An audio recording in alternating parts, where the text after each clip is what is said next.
I think the word tenacity is going to come up quite a bit when people talk about Carole. Powerful, exuberant, just so passionate about what she was doing, and she knew what she wanted. And thought, yeah, this woman, she's a go-getter. Her tenacity is a huge part of, I think, why she's been so successful. Perhaps some of the seeds of that tenacity were planted in Girl Scouts. Carole Coppens keeps her Girl Scout sash along with memories of cookies, camp, and road trips. By the time I got to high school, I stuck with it and finished. And there were a few of us, one I'm still friends with today. And I'm proud of the fact that I was a Girl Scout. Carole was a Girl Scout in New Jersey, where she grew up along with her brother and two sisters. She was born in Egypt, and the family also lived in Manila before coming to the United States. You know, man, her mom and dad were just the most wonderful people in the world. Parents who supported Carole on a journey that would eventually bring her to Broome County. Matt Bird is from Endicott and first met Carole through a friendship with her brother. But it wasn't until they separately ended up moving to Boulder, Colorado that a relationship started. They married in 1979.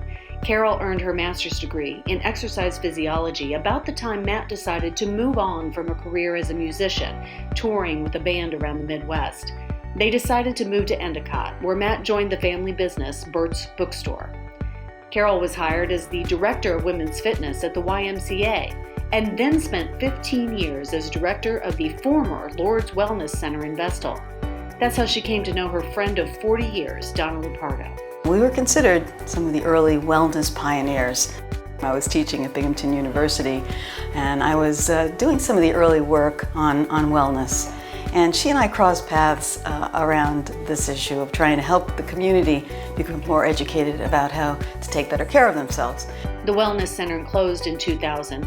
Carole started looking for a new job, which led to being hired as the executive director of the YWCA in Binghamton. And that's when the real fun began. The Binghamton YWCA was established 130 years ago with the initial mission to provide safety and educational programs for young women moving to Binghamton to work in factories. Women of all backgrounds band together around the YW, and the mission grew to include physical health programs, a cafeteria, and shelter for women in need. In a deal struck in 1919, the YWCA moved all of its programs under one roof at the former Fowler Hotel at Hawley and Exchange Streets. Although there had been some renovations, when Carole arrived in 2000, the building was broken down, barely habitable, and bank account diminished.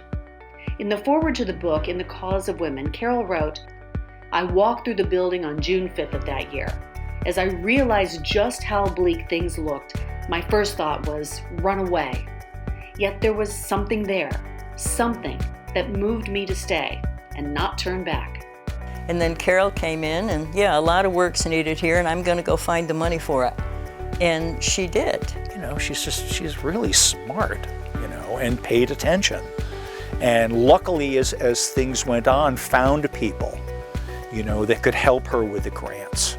And she went and talked to everybody about everything all the time.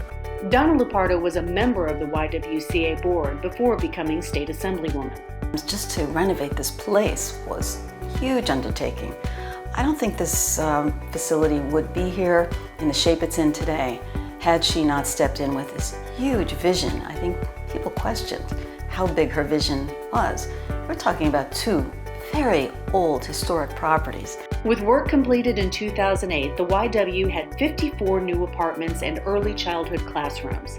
The vision grew to expand the programs and services, including the Young Wonders Early Childhood Center and Encore Plus, which ensures women can access breast and cervical cancer screenings. And we went from serving 500 women to 5,000 women, and we're saving lives every day in that program. We're providing transportation, we're providing childcare, we're providing, access to a grant that will pay for those screenings if they have no health insurance. And that's one of our biggest impact programs, in my opinion, just because we're serving so many. Senior Project Manager Crystal Sackett started working with Carole in the Encore Plus program 16 years ago. What makes me cherish her as a person and as my boss is that she is very open She's very passionate about her work. She's very passionate about her employees. She actually is a boss that really cares for her employees. In caring for the women and families at the YW, Board President Lauren Dula calls Carole a hero of the pandemic. I think really making sure the women in the building felt safe but not entirely isolated. The mental toll it took on these women and their apartments here, just unbelievable. And trying to make sure that they had services, people to talk to. As with any nonprofit, grant applications and other sources of funding are key to maintaining the programs. But recently, a grant of $1 million came by surprise with no strings attached. Mackenzie Scott's team did not ask people for grant applications. They went through and did their own research. And the work of Carole and the team at the Binghamton YWCA caught the Amazon co-founder's eye.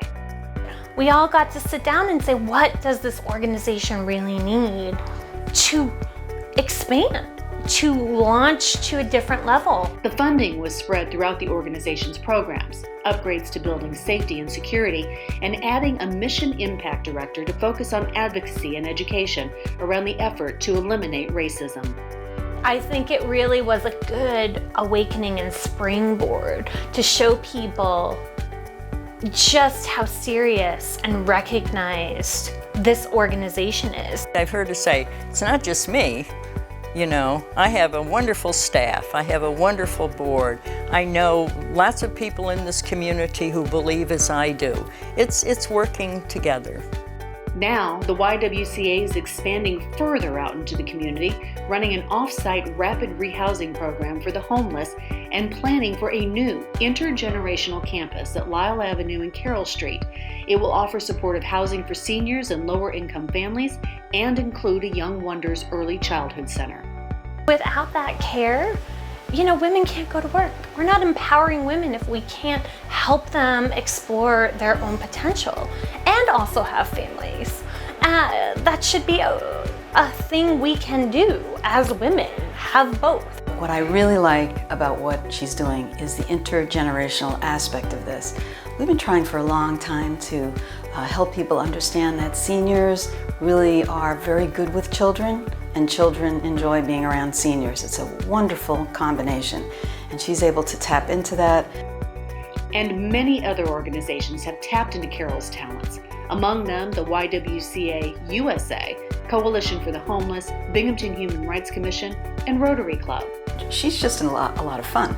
No matter what she is involved with, she brings a certain ironic sense of humor and a certain sort of glow that I think really rubs off on people. So yeah, she's been a force for good, and also for me, a real source of friendship. Just a very caring individual. And family to Carole is everybody. Her family includes her son Graham, but also two nephews, Carole and Matt, helped to raise in a home they cherish overlooking the beauty of the Twin Tiers. They have fun traveling, dining out, scuba diving, and share a love of music. I think a lot of times that they'd be surprised at what a music fan she is, although she's been very forward with a lot of people and with me, that if Brian Ferry showed up tomorrow, my bags are packed. Want you to take a chance with me. 2 decades ago, the YWCA took a chance with Carole Coppens and re-emerged, re-energized. And the Girl Scout is now also the Girl Scouts of NYPENN Pathways 2022 Woman of Distinction. I think the Girl Scouts mission and the YWCA mission, locally as well, of course, nationally, sort of go together, because I know Carole and the YW locally and nationally do really focus on eliminating racism, empowering women and girls, and also promoting peace and justice in the world, not just in Broome County. Carole lives that. I mean, we've been here for 130 years, and I think we'll be here for another 130 years due to the leadership of Carole Coppens. That's one of the things I really wanted to express when talking about Carole, especially in terms of young women and girls, is the fact that she has never stopped learning. It's been an amazing thing to watch, really. You know, it's insanely cool. It's nice to see that she's getting the props that she deserves, man. That's a big thing too.